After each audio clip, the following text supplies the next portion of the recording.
Welcome to burning topic. భారత supreme court న్యాయమూర్తులు తమ ఆస్తులను ప్రకటించాలని సంచలన నిర్ణయం తీసుకున్నారు. ఈ నిర్ణయం ఎందుకు తీసుకున్నారు? దీనివల్ల ఎలాంటి ఉపయోగాలుంటాయి? ఇతర దేశాల్లో ఇలాంటి ఆస్తుల వెల్లడి ఉందా? చూద్దాం.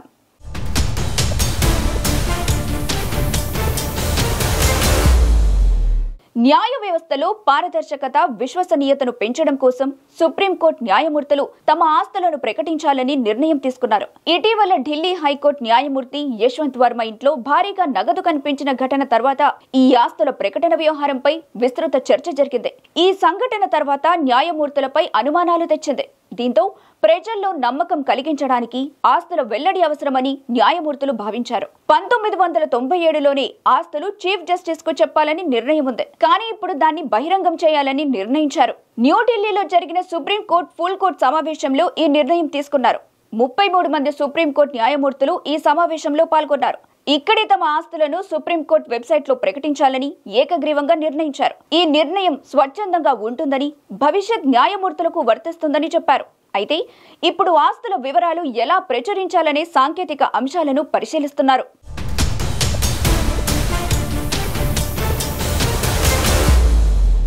ఈ నిర్ణయం వల్ల న్యాయ వ్యవస్థపై ప్రజల విశ్వాసం పెరుగుతుంది.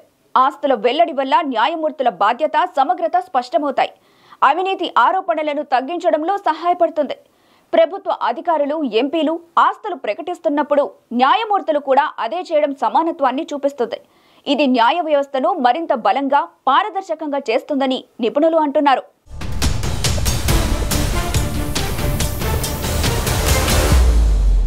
ఇతర దేశాల్లో కూడా ఇలాంటి ఆస్తుల వెల్లడి ఉంది. అమెరికాలో సుప్రీంకోర్టు న్యాయమూర్తులు ప్రతి ఏడాది తమ ఆస్తులు, ఆదాయ వివరాలను బహిరంగంగా ప్రకటిస్తారు. యూరోపియన్ యూనియన్ దేశాల్లోనూ ఉన్నత న్యాయమూర్తులు ఆస్తులను వెల్లడిస్తారు. కానీ కొన్ని దేశాల్లో ఇది గోప్యంగా ఉంటుంది. ఆస్ట్రేలియా, కెనడాలో కూడా పారదర్శకత కోసం ఇలాంటి నిబంధనలున్నాయి. భారత్లో ఇప్పటి వరకు ఇది బలవంతం కాదు. కానీ ఇప్పటి నుంచి బహిరంగంగా ప్రకటించనున్నారు.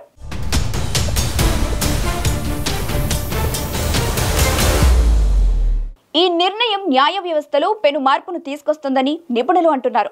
2009లో కూడా సుప్రీంకోర్టు జడ్జీల ఆస్తులను వెబ్సైట్లో పెట్టాలని అనుకున్నారు. కానీ అది స్వచ్ఛందంగానే ఉంది. అందుకే పూర్తిగా అమలు కాలేదు. ఇప్పుడు తీసుకున్న నిర్ణయం కూడా స్వచ్ఛందమే అయినా ఇటీవల ఘటనల తర్వాత దీన్ని సీరియస్ గా అమలు చేసే అవకాశం ఉంది. దీనివల్ల భవిష్యత్తులో హైకోర్టు న్యాయమూర్తులపై కూడా ఇలాంటి ఒత్తిడి పెరగొచ్చు.